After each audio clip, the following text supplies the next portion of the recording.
Meu nome é Mila, estou aqui com vocês hoje para fazer uma torta de frango, super fácil e barata de fazer. Vamos lá? Para fazer a massa da torta de frango, você vai precisar de 2,5 xícaras de chá de farinha de trigo, 1 xícara bem cheia de manteiga sem sal, 1 colher de café de sal e 1 xícara de água gelada. E para o recheio, você vai precisar de 1 colher de sopa de azeite, 1 dente de alho ralado, 1 cebola média ralada, 1 xícara de peito de frango cozido e desfiado, 1 tomate maduro picado, 5 azeitonas verdes picadas, 2 colheres de sopa de requeijão e cheiro verde a gosto.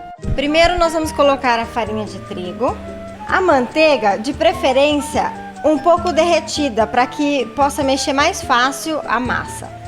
Vamos mexer com as mãos. A manteiga tem que ser sem sal, porque agora nós vamos acrescentar o sal na massa. Agora nós vamos colocando a água aos poucos até dar o ponto da massa. A água é muito importante estar gelada. A massa está quase chegando no ponto, que é a hora que ela começa a desgrudar do recipiente e começa a ficar homogênea. Agora é hora de abrir. Aqui nós temos um plástico próprio, mas em casa dá para abrir com aquele saquinho Rolopac, aquele PVC mesmo. A massa ela tem que ficar bem fininha para não ficar na forma aquele monte de massa e pouco recheio. Agora que nós abrimos a massa, ela tá fininha, nós precisamos recortá-la. Fazemos 2 bolinhas, uma para fazer o fundo e uma para cobrir. A forma não pode ser untada, porque a massa é a base de manteiga. Então nós vamos colocar a massa e vamos dar o formato. Pronto, agora ela tá toda coberta. Com a massa pronta, é hora de fazer o recheio. Tem alguns itens que são importantes, tem que ser azeite, não pode ser óleo. E colocar para fritar o alho. A hora que ele começa a querer dar uma fritadinha, a gente coloca a cebola. A cebola, ela começa a querer derreter, tá na hora da gente colocar o frango para ele dar uma coradinha. O frango começou a dar uma douradinha, colocamos o tomate. O tomate deu uma derretida, o frango começou a ficar um pouco coradinho. Agora nós vamos colocar alguns temperos. Primeiro a azeitona, depois o cheiro verde, depois o requeijão para dar uma cremosidade ao recheio. Derreteu o requeijão, o nosso recheio ficou pronto, cremoso. Agora nós vamos rechear nossa tortinha. Não precisa esperar esfriar não, tirou da frigideira, pode colocar já na massa. Recheou, só pegar aquela bolinha da massa que nós fizemos e vamos tampar a tortinha. Agora é muito importante, nós precisamos fazer a junção da primeira massa, da massa do fundo, com essa massa que estamos colocando agora. Senão na hora de assar, ela vai abrir. Nós enfeitamos a nossa tortinha, colocamos as tiras aqui em cima. O forno tem que estar pré-aquecido a 200 graus e colocamos. 20 minutos depois a nossa tortinha já está pronta. Nós sabemos isso porque ela está bem douradinha. Deliciosa para ser apreciada com o café, com o suco de laranja, com o chá. Ela é individual, fica mais gostoso de comer.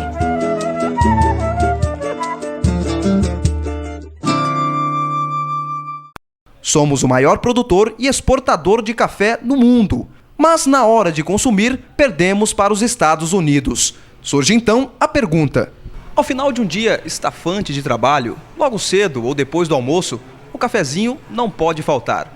Mas será que o consumidor sabe realmente apreciar o que há de melhor nessa iguaria? Já há um movimento muito grande, um esforço muito grande em que a gente aprenda, em que a gente eduque pessoas profissionais como eu, venho para cidades, como é o caso de Campo Grande, a gente vem especialmente para essa educação. Então, mais e mais a gente está vendo esse movimento. Em visita a Campo Grande para um workshop sobre o assunto, a consultora fala que existe uma série de fatores importantes a serem lembrados, a começar pela compra do pó de café. Busque sempre um café que tenha uma qualidade superior. Primeira coisa, observe na embalagem, né, quando você for adquirir o seu produto, que ele seja 100% arábica. Arábica é uma espécie de café e essa espécie nos dá muito mais qualidade em sabor e aroma para esse café. Outra coisa para observar também é a própria embalagem, né? Que seja uma embalagem reforçada, muitas vezes a vácuo esse café. Se você vai preparar no método coado, você vai comprar um café provavelmente torrado e moído. O ideal sempre seria comprar em grão e você poder moer em casa. Quanto ao preparo, existe toda uma metodologia para que o resultado final saia conforme o esperado. Sempre use água mineral filtrada. Pode ser até o filtro caseiro, filtro de cerâmica, de carvão ativado, sem problemas. Mas que essa água não seja uma água da torneira. E aí você vai levar para aquecer. Tome cuidado, nunca deixe ferver a água do café. Para esta empresária que trabalha no ramo, o público de Campo Grande busca cada vez mais formas diferenciadas para apreciar o café. Antigamente as pessoas chegavam, queriam um café carioca, que é com água, que é um pouco mais diluído. Hoje não, hoje as pessoas já querem um cappuccino, um ristretto, que é um pouco mais forte. Tem também o café gelado, que é com baunilha, com sorvete de baunilha, e as pessoas adoraram. E para ultrapassar os Estados Unidos, o que o Brasil precisa fazer para se tornar o maior consumidor de café no mundo? O café, ele é saudável, ele não tem esse mito de que a cafeína é muita cafeína. Não, é pouca cafeína e é saudável. Temos que tomar no mínimo 5 xícaras por dia para repor a quantidade de cafeína necessária. Puxãozinho de orelha no consumidor. Exatamente.